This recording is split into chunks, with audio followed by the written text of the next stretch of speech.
With the second pick in the 2020 NFL Draft, the Washington Redskins select Chase Young, defensive end, Ohio State. But you know, as they say, hail to the Redskins. Let's roll, man. Let's go.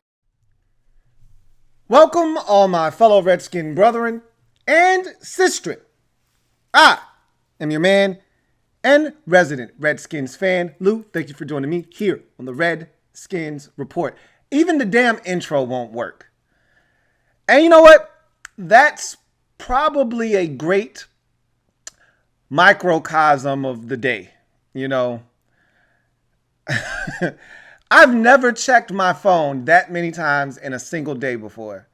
And I'm not going to lie to you, really disappointed with the end result from what we got today. Now, let me start by first saying,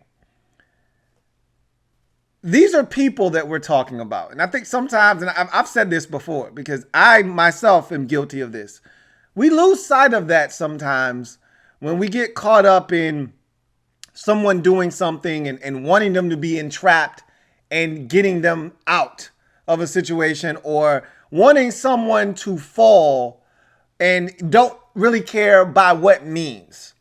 These are people we're talking about. And even though I've watched Daniel Snyder run my favorite organization down into the ground over the last 2 decades and really take a once storied and proud franchise and make them one of the laughingstocks of the league, and I wanted him gone, you still have to take into consideration that these are people's lives that we're talking about. I'm not talking about Daniel Snyder.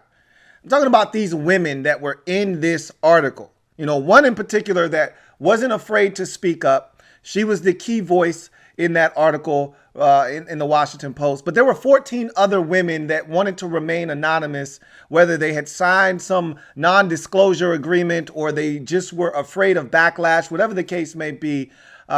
Their lives have been impacted by the experiences that they went through while being employed for the Washington Redskins. And so I want to make sure that we address that right off the bat, that, you know, my heart goes out to them. I wish more of them would have been able to speak up. You know, I wish more of them could have told their stories. And maybe you would have gotten a situation where, you know, Daniel Snyder might have been a little bit more impacted, or maybe a little bit more involved or informed.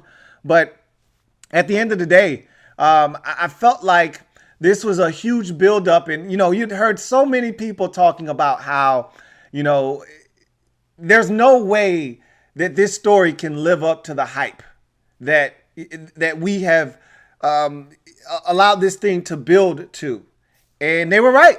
I was hoping that they were wrong. I was really hoping that this was going to live up to the hype of everything that we had built it up to be.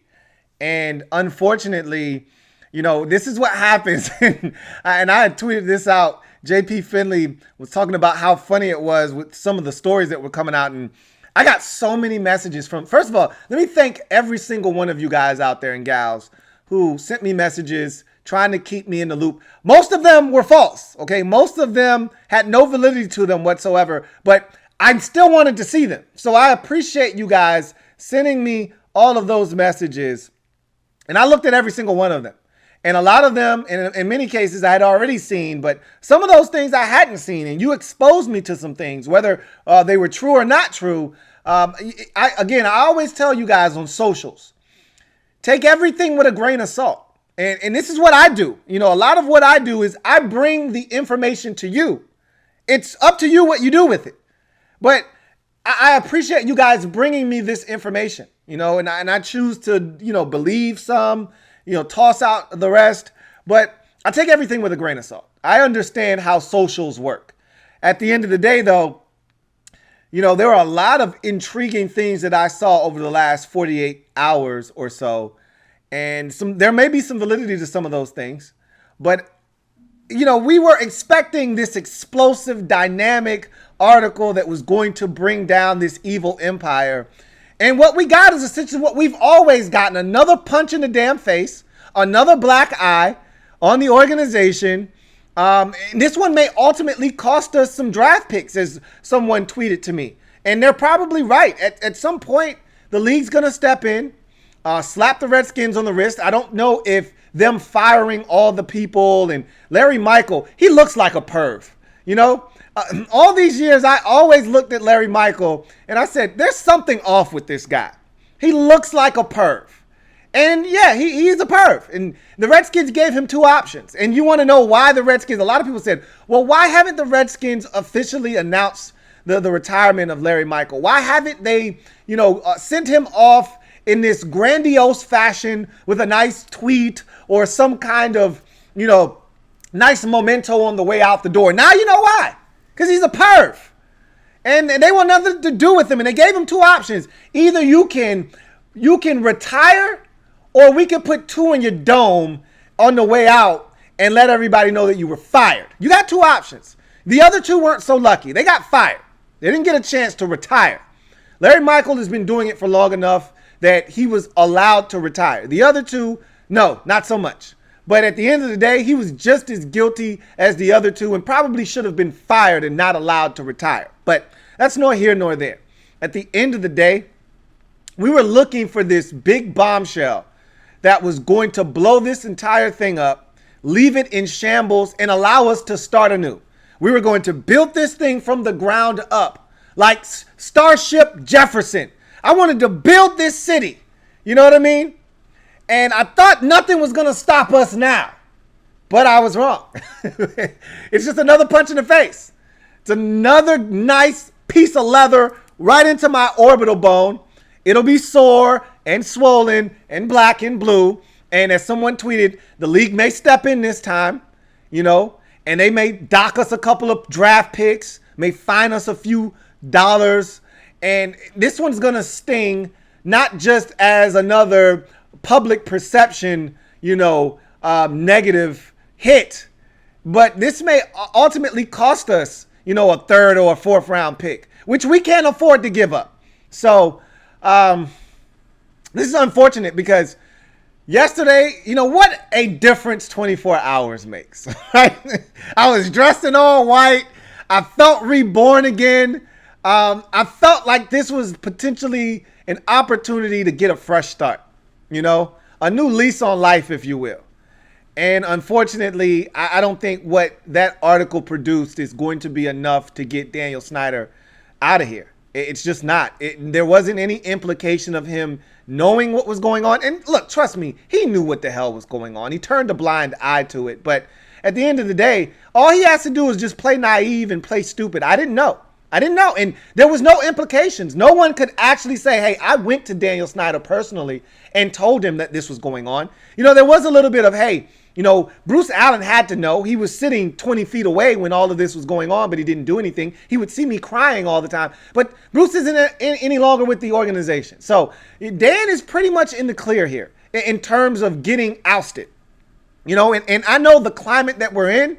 And someone sent me a great tweet that said, look, in the climate that we're in, it doesn't take much. We could see a firecracker turn into a bomb going off, and he's absolutely right. But I just don't think in this particular business, the NFL I'm speaking of, where it's hard to get these owners out, and really that's any professional sports. When you own a team, it's yours. And in order for the league to step in and force you out, it's got to be an egregious act. That's what happened in the NBA with Donald Sterling, and that's what happened in the NFL with Jerry Richardson. This isn't that. And honestly, I didn't want it to come at the expense of someone. You hate to see something like that happen. But, the story came out. There were 15 women that alleged sexual misconduct, and you would have liked one of them. And again, you know what? I shouldn't say that. That's not right. I just wanted Daniel Snyder out. And he's not going to sell the team. I did a video on that. He's not selling the team. The only way we were going to get him out was if he was forced to sell. He's not selling on his own volition. He's not going anywhere, folks. And so, the crazy part about this is there were so many erroneous reports. And I said this, and I started to talk about this, and then I went off on a tangent. But this is what happens when you turn the entire social media world into one big detective agency. And I tweeted that out. when J.P. Finley talked about how funny some of the erroneous reports and accusations that were flying around were. And my response to that was, well, what do you expect? You turned the entire social media market into one big detective agency because no one would say anything. And you know, they kept throwing us crumbs. And finally, everyone decided to turn into detectives. And now all of a sudden, you got people talking about how, you know, Capri Bibbs was sleeping with an intern or someone in the clerical side of things. And Jay Gruden was too. And so he got benched. And so Byron Marshall was elevated. And he happened to be in the game when Alex Smith had his leg torn to shreds because he missed a blocking assignment. We all know that Byron Marshall missed that blocking assignment. The craziest one that I read was that the Redskins were paying officials, which I never for 1 second thought had any legs to it. It made me laugh when I read it because I'm like, if that were the case, how in the hell did the Redskins go 3-13 last year? How in the hell did the Redskins go, 7-9 the year before that? How in the hell did the Redskins go 8-7-1 the year before that? Like, how are these seasons not producing and resulting in playoffs appearances if they're paying off the refs? On one hand, I said, well, maybe that would explain how Morgan Moses is getting away with false start on every third down. But then that doesn't explain how he's getting flagged for holding and how the rest of the offensive line. Brandon Sheriff is being called for phantom holding penalties when there's nothing there. Guys are falling down and they're calling holding penalties and nobody's holding them. So I thought that was ridiculous. And everyone was sending me the Pat McAfee radio program today and he, his podcast, and he was talking about the Redskins and how he got a tweet. And I got that same message from someone. I call him my source. And I got that same message that he got. And everything that was in there, I saw it, and, none of it was true. Or at least none of it is out. Maybe some of it is true, but it's not out. And he was like, man, this is pretty damning. And if this is true, this isn't just for the Redskins. This is bad for the league. Well, he was talking about the officials being paid off. That's not true. That's not happening. And I know a lot of you conspiracy theorists out there are like, yeah, the refs are being paid off. Okay, I can't talk to you. I can't help you if you think that's actually the case. There are good teams. There are bad teams in this league, and we're one of the bad teams. And so it has nothing to do with the officials being paid off. And so, that was erroneous. And then we all read or heard in some form or fashion, man, a lot of alcohol and drug abuse and prostitution and this, that, and the third.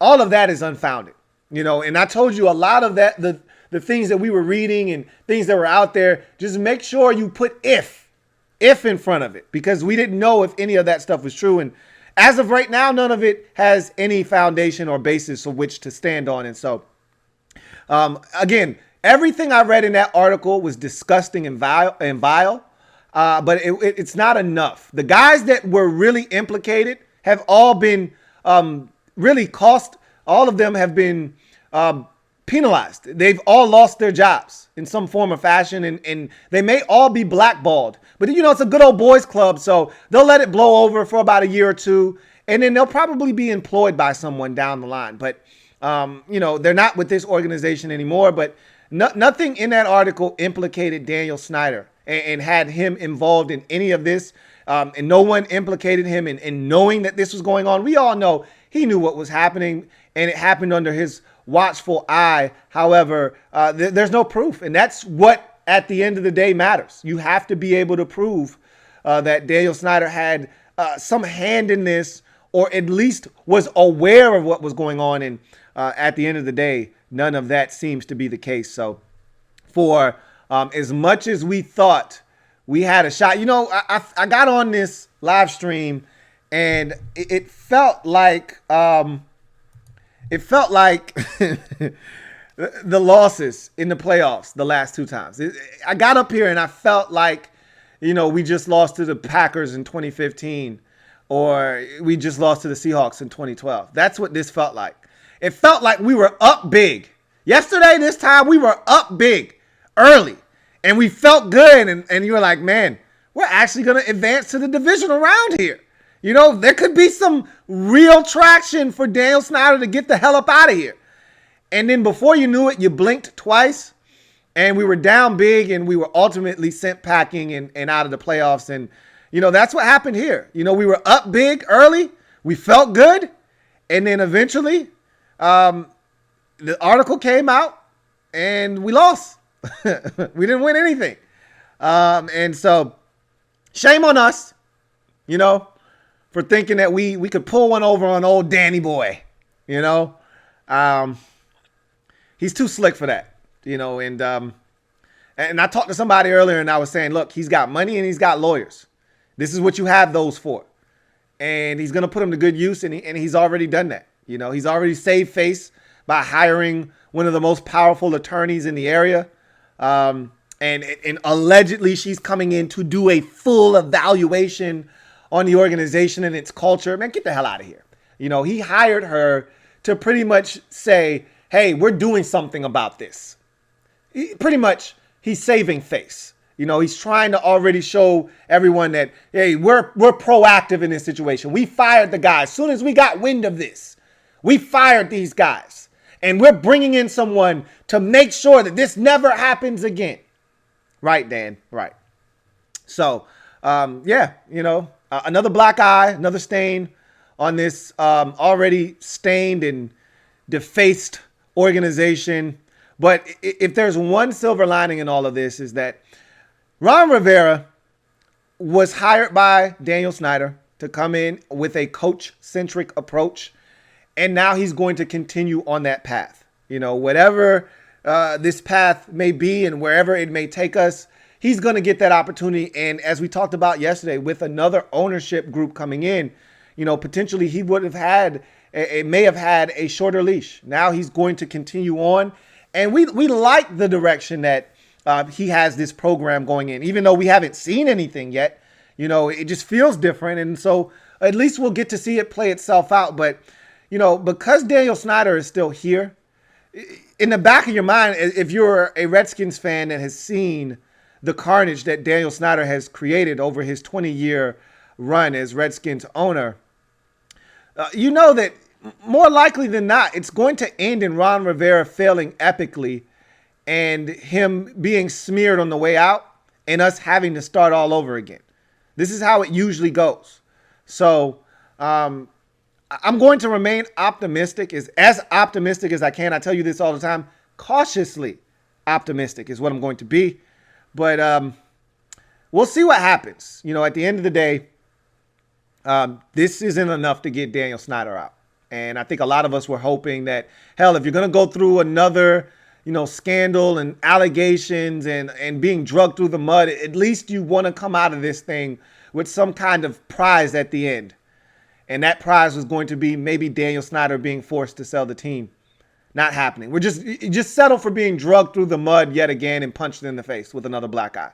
So, but we're used to it, unfortunately, as Redskins fans. And I hate to say that, but it's the truth. Yeah, this is what we've been reduced to as fans, and this is what we've been subjected to. So, with that being said, we're going to talk about a lot of things tonight. We're going to talk, obviously, about this more. I have a feeling that we'll have more comments from you guys out there on this topic before the night is done. We'll talk about the name, and I think it's going to be a little while before we see anything done with that. I'll give you more of my opinion on the name tonight. I've kind of been a little bit vague. Even though I've given you some crumbs as to how I feel, I've been vague. So I'll be more specific tonight. Talk about the name and that and all that comes with it tonight. And we'll talk about Brandon Sheriff and the prospects of the 2020 season. So a lot to get to. Obviously, Kelvin Harmon tore his ACL. We'll talk about that as well. So much to get to. So many Redskins stories. It's amazing that the name change actually has to take a back seat to something because that's such a big story. It's a national story. Yet here we are starting to show off and spending the first 20 minutes talking about something not name change related. That only the Redskins could possibly do something like that, where a story this big has to take a backseat to something else because we've effed up again.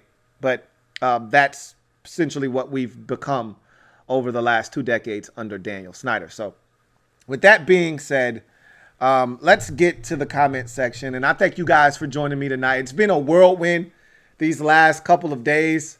You know, you go from the excitement of, you know, potentially being able to start over. And again, I use that term very loosely, being excited, because again, us getting Daniel Snyder out of here was going to come at the expense of some women or some kind of situation that isn't going to bode well for him, his family, and the people that might have been impacted. But, you know, again, when you're a fan and you've been entrenched in all of that has been the Washington Redskins over the last 2 decades, sometimes you're a lot less sympathetic in situations than you should be. And I'm guilty of that. You know, I had on my blinders for a second. I didn't care. I didn't want to see anyone get hurt.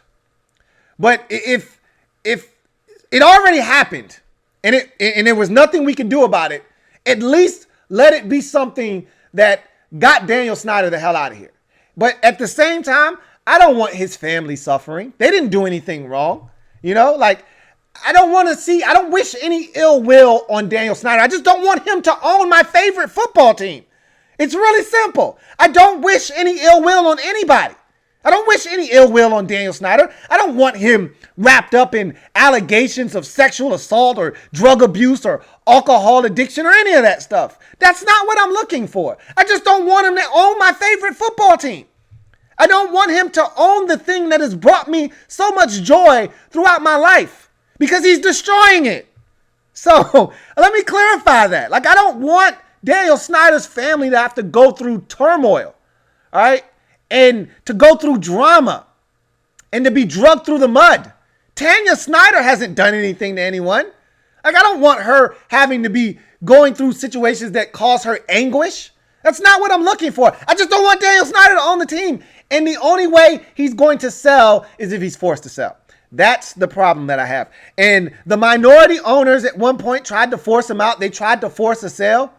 They failed. Okay? They tried and they failed. Daniel Snyder isn't going anywhere. I did a video on that already. I don't think he's going to sell the team. And I think now more than ever, he's convinced that things are going to change and he wants to be here. And not only that, there's new TV money coming in about 2 years. You think he's going to leave before this TV money hits? No way. He's not going anywhere. So I said all of that to say this. It sucks. It sucks when you've come this close, you know, this close to potentially getting an opportunity to start anew. But that's not going to happen. So let's go to the comment section. I've ballyhooed enough. Louie T.